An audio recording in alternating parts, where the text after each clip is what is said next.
Magandang araw. Ako po si Jenaline. At ang video ko ng ngayon ay isa sa mga makasaysayang lugar dito sa Pilipinas.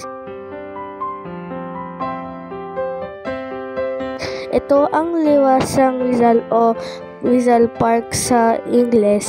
Ito ay matatagpuan sa lungsod ng Maynila. Sa lugar na ito, binaril si Dr. Jose Rizal at ating pambansang bayani noong Disyembre 30, 1896. Bilang karagdagan, naganap dito ang pahayag ng kalayaan ng Pilipinas mula sa Estados Unidos noong Hulyo 4, 1946 at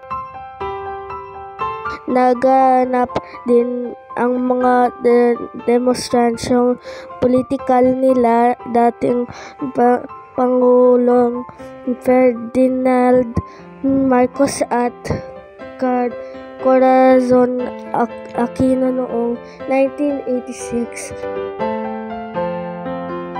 na nagwakas sa Rebolusyong EDSA.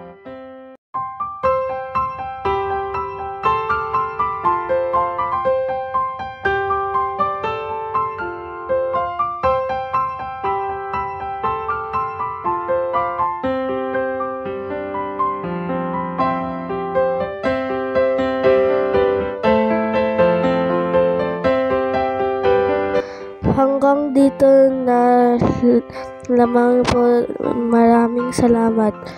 Paalam.